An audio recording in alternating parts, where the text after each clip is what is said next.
I'm going to show you a time-lapse video of what I just did, but before I do so, I'll quickly tell you what I did for each hive.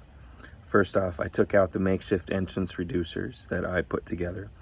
I bought 2 new full-sized entrance reducers. I put those new entrance reducers in both hives. I took off the entrance feeders from both hives. On the first hive, I put a pollen patty in so that they have that supplemental food.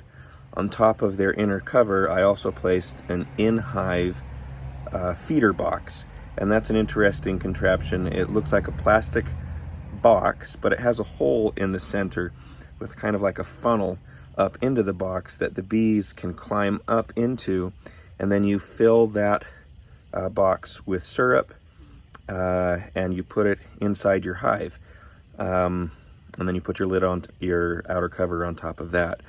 That way it's at the top of the hive. It's not as easy to get to as an entrance feeder, but the bees can go up in there and get their feed. So I put that on the first hive. That's what I did, everything for the first hive. Second hive, put the entrance reducer in, took off the exterior feeder.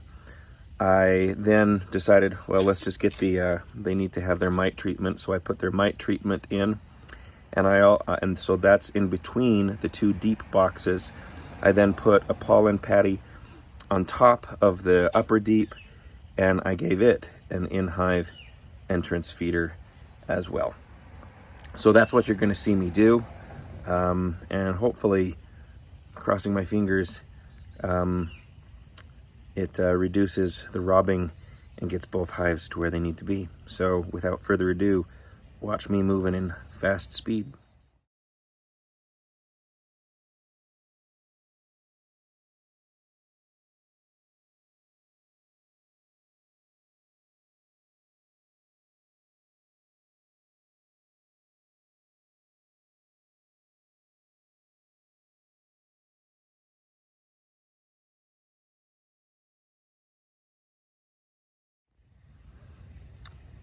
You know, if I have a philosophy of beekeeping, which I'm developing, it's that my prime job is to make sure the bees are healthy and get through the winter.